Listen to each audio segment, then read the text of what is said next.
J'aurais dû me douter que c'était toi encore. Qu'est-ce que tu veux?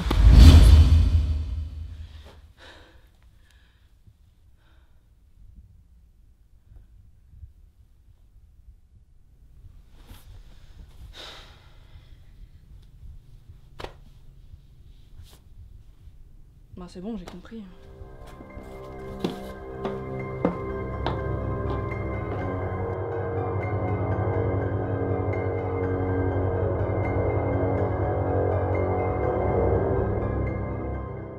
Oiseau de malheur, charognard, dénonciateur, le corbeau a mauvaise réputation, c'est un fait. Cela fait bien longtemps que l'oiseau de mauvais augure arpente notre ciel, et il a su très bien s'adapter à la présence de l'homme, entre autres grâce à son régime omnivore. Il est en effet charognard, mais il peut aussi très bien s'accommoder des restes de nos poubelles, d'insectes ou de petits mammifères. C'est un animal qui nous côtoie depuis longtemps et pourtant il a su rester sauvage. Au 1er siècle, Pline l'Ancien, naturaliste et auteur de l'histoire naturelle, le qualifiait d'être le plus intelligent de tous les animaux et rapporte l'anecdote que si une noix est trop dure pour son bec, alors il s'envolera et la laissera tomber de haut jusqu'à ce qu'elle cède. Bon, vous vous en doutez, les corbeaux n'ont pas toujours eu une mauvaise image. Comme le loup et certainement beaucoup d'animaux, sa symbolique et sa réputation se sont fortement dégradées, surtout à partir du Moyen-Âge. Dans l'Antiquité romaine, les devins observaient le vol des corbeaux. Ils traçaient dans le ciel un espace que l'on appelle un temple et regardaient et interprétaient le comportement des corbeaux dans cet espace. Pline l'Ancien rapporte que l'on avait distingué près de 61 intonations différentes dans le cri des corbeaux qui pouvaient être sujets à interprétation aussi. Le corbeau, donc, comme le coq, est lié à la divination. Le dieu celtique Lugh, qui avait des variantes irlandaises, galloises, gauloises et romaines, était lui aussi très lié à la divination. Il avait une place de dieu majeur dans les croyances des celtiques pré-chrétiens et avait très souvent comme attribut des corbeaux. En Sibérie, il y avait un dieu créateur qui avait la forme d'un corbeau. La péninsule du Kamtchatka, en Russie, a supposément été créée par exemple par le dieu corbeau Kutk. Et enfin, chez les Nordiques, on peut citer Odin, qui, entre autres, est affublé de 2 corbeaux, Ugin et Munin, qui représentent la pensée et l'intelligence. Ils parcourent le monde tous les jours et rapportent ce qu'ils ont vu à Odin. Ouais, jusque-là, donc, tout va très très bien pour le corbeau. Il est considéré comme étant un animal intelligent, divinatoire, créateur, fertile. Non, ça va plutôt bien. Et puis arrive la christianisation. Comme on a pu déjà le voir, le sentiment que l'on a envers une chose, un animal, découle souvent de l'image que l'on en a dans les mythes et légendes. Dans les textes bibliques... Attends, t'es en train de dire que la Bible c'est une légende peut-être? Non, laisse-moi tranquille. T'es en train de dire n'importe quoi là. Bon, calme-toi. Les textes bibliques, qu'on y croit ou non, ça reste des histoires qui, en tout cas à l'époque, avaient une forte influence. C'est ça que je veux dire. Donc... Dans les textes bibliques, le corbeau est le 2e animal à être cité après le serpent. En effet, c'est lui qui fut envoyé en premier par Noé pour aller vérifier s'il y avait des terres émergées pour pouvoir accoster après le déluge. Dans la culture judéo-chrétienne, en tout cas dans cette histoire, le corbeau est l'émissaire indigne de l'espoir des hommes puisque le corbeau ne revint jamais. Ne le voyant pas revenir, Noé envoya alors la fameuse colombe qui, elle, rapportera la bonne nouvelle qu'il y avait des terres qui avaient refait surface en rapportant le rameau d'olivier dans son bec. Si le corbeau n'est pas revenu, c'est tout simplement qu'il est resté sur place pour se repaître des cadavres qui avaient été laissés là après le déluge. Son plumage noir handicapait déjà le corbeau à cause de la méfiance qu'avait la société médiévale de cette couleur, et cette histoire ne joue pas forcément en sa faveur. D'ailleurs, ce récit oppose 2 couleurs lourdes de symbolisme.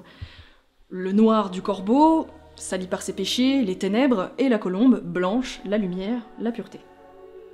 Au XIIe siècle, un théologien, Hugues de Fouillois, fait ce constat. Dans les Saintes Pages, le corbeau est perçu de différentes manières, tantôt prêcheur, tantôt pêcheur, parfois le diable. Le corbeau est alors comparé au pêcheur qui se complaît dans les plaisirs charnels et fait attention aux apparences.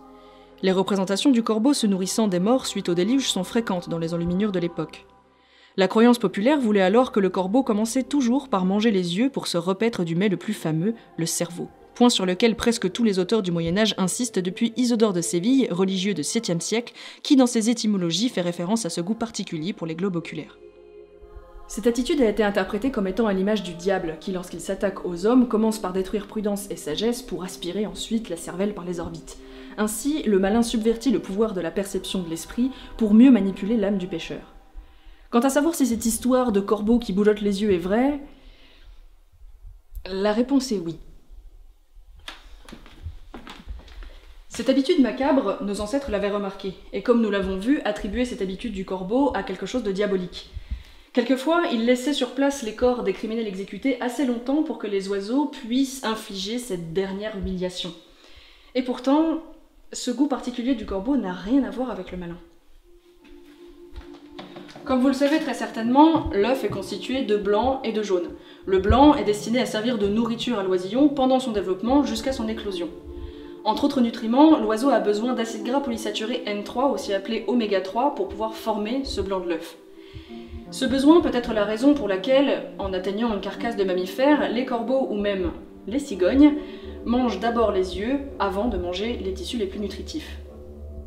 En effet, chez les mammifères, la cornée, le globe oculaire en général et le nerf optique sont des sources concentrées en oméga 3. Ils sont plus accessibles que le cerveau ou la moelle épinière puisqu'ils ne sont pas protégés par des os, et pour des oiseaux qui vivent dans les terres et qui n'ont pas forcément accès aux poissons ou aux vers aquatiques, les yeux des mammifères sont essentiels à la viabilité de leurs œufs. Pour revenir à la vision du corbeau dans des époques reculées, saint Augustin, à titre personnel, avait une peur et une méfiance envers les animaux en général, mais en particulier envers les corbeaux. Dans son cri, il entendait en effet le mot crasse, donc il entendait crasse, crasse, qui en latin veut dire demain, demain. Donc pour lui, le corbeau est un animal procrastinateur, représentation de l'homme pécheur qui doit se confesser pour se repentir, mais reporte perpétuellement sa confession à demain. Soit. Tous les pères de l'Église ne voient pas le corbeau du même œil. Au IXe siècle, le pape Grégoire voit le corbeau comme l'image du moine vêtu de noir. Et comme l'oiseau est très bavard, il le compare à un prédicateur qui prêche et fait preuve d'humilité en assumant la noirceur de ses anciens péchés. Bon, Hugues de Fouillois complétera l'interprétation du pape en disant que l'oiseau de malheur est certes bavard, mais qu'il transmet des enseignements erronés.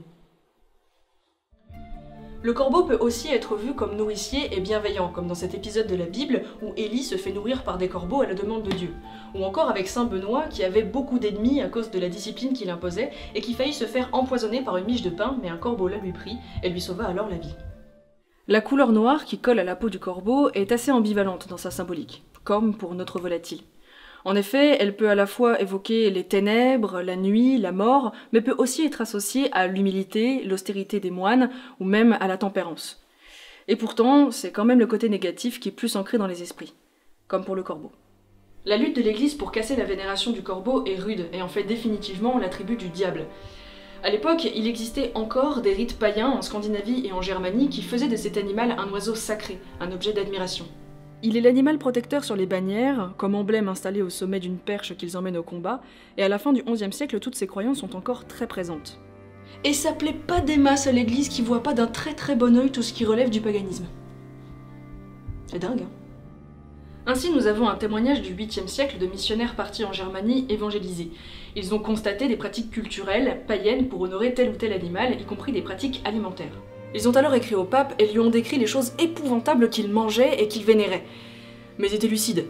Ils savaient qu'ils n'allaient pas pouvoir tout interdire d'un seul coup, alors ils lui ont demandé ce qui était la priorité. Le pape leur a alors répondu que le corbeau était la priorité absolue, car c'était l'animal le plus païen de tous les animaux païens. Et cette idée perdurera longtemps, et est encore présente dans nos esprits. Les textes religieux, de par leur importance dogmatique à l'époque, ont beaucoup orienté la vision que l'on a du corbeau. Mais il y a aussi d'autres textes qui ont été écrits mettant en scène des animaux, souvent de manière quelque peu anthropomorphique. Mais au-delà de la critique de la société que l'on peut quelquefois constater, ces récits nous montrent aussi la vision que l'on se faisait du caractère de l'animal. La dernière fois, pour l'épisode du loup, je vous ai présenté une fable de La Fontaine. Et une fable de La Fontaine qui met en scène un corbeau, faut pas chercher loin, c'est le corbeau et le renard. Alors j'avais envie un petit peu de changer, et je vais plutôt vous conter un passage du roman de Renard. Alors, l'extrait est un petit peu plus long, alors je vous propose de le visionner ici. Là, c'est un peu une vidéo bonus. C'est cadeau. Dans cette histoire, on retrouve le corbeau braillard de mauvais augure. Braillard, car le corbeau est connu pour ses cris fréquents, ce qui, en tout cas dans le texte, peut être interprété comme étant un signe de vantardise, et c'est pourquoi il prête l'oreille si facilement aux compliments du renard. Mais il ne se fera pas avoir deux fois. C'est un animal intelligent. Ça fait assez peu de temps que l'on étudie le corbeau, et les études qui ont été faites sur son intelligence sont vraiment surprenantes. Bien sûr, il existe différentes espèces, mais le corbeau calédonien est celui qui obtient les résultats les plus parlants. Il peut en effet utiliser des objets, mais aussi en fabriquer, ce qui jusqu'ici avait été une attitude observée uniquement chez les grands singes. Ils peuvent aussi résoudre des problèmes complexes, ce qui est assez impressionnant. On observe aussi une aptitude au jeu, ce qui est une preuve d'intelligence. D'autres études montrent aussi que le corbeau est capable de reconnaître les visages humains et s'en souvenir pendant 2 ans. Si vous voulez en savoir un petit peu plus, je vous invite à regarder le reportage auquel j'ai emprunté quelques images pendant cet épisode. Je vous mettrai le lien dans la description. Le corbeau a longtemps été persécuté, jusque dans les années 1950. Et même si c'est un dur à cuire, la population, par exemple des corbeaux freux, a subi une baisse de 90% à certains endroits de la France. En effet, ils faisaient beaucoup de dégâts dans les cultures, attirés par les semences, ils venaient par centaines de milliers. La population des grands corbeaux a été mise en danger par cette persécution incessante de la population. En France métropolitaine, les populations de grands corbeaux sont stabilisées, mais il est interdit de les chasser, les vendre, les capturer ou même de déranger les nids. En gros, il faut les laisser tranquilles. Pour le corbeau freux, la situation est fluctuante. La population est en déclin actuellement, mais depuis les années 50, ils ont réussi à se remplumer. Remplumer? Oiseau? Pardon. Donc son statut reste au stade de la préoccupation mineure. Leur chasse est des fois autorisée, mais c'est au cas par cas dans les régions, car selon le lieu, il peut être considéré comme un nuisible, mais le statut change très souvent. En tout cas pour le corbeau, le tableau n'est pas aussi noir que pour le loup. Noir, corbeau... Non d'accord, ok, j'arrête. Les conséquences de cette mauvaise réputation auraient pu mener à l'extinction des différentes espèces, mais ça n'a pas été le cas. Mais bon, comme pour toute espèce sur la planète, l'équilibre est fragile. Les idées du Moyen-Âge restent dans l'inconscient collectif. Le corbeau est encore associé aux films d'horreur, il est utilisé comme décoration pour Halloween, c'est le compagnon des sorcières et cette chère grand-mère qui se signe quand elle voit le volatile au plumage sombre. Encore une idée dure à cuire et qui pourtant reste très vive dans nos esprits du XXIe siècle. Le corbeau, oiseau de malheur pendant encore longtemps, mais aussi être de fascination au fur et à mesure que les recherches avancent et dévoilent son intelligence insoupçonnée. Même si ça aussi, ça fait flipper en fait. Cette histoire est à présent terminée, n'hésitez pas à en parler à la reine Guenièvre. Quant à nous, nous nous retrouvons très bientôt pour une nouvelle histoire. Ah oui, au fait, je vous ai pas dit pourquoi on appelle un dénonciateur un corbeau. En fait, ça vient de la chasse au renard, qui était une chasse récréative au Moyen-Âge, et quand les chasseurs perdaient la trace du renard, ils n'avaient qu'à lever la tête, parce que le corbeau suivait la chasse vue du ciel. Et lui, le corbeau, il savait où était le renard. Et malgré lui, ou pas, il trahissait la position du renard en le suivant. Donc, le corbeau dans le sens délateur est resté et est devenu très populaire en littérature au XIXe siècle, puis aussi dans le cinéma avec par exemple Le Corbeau de Marie-George Cluzet. Voilà. À bientôt!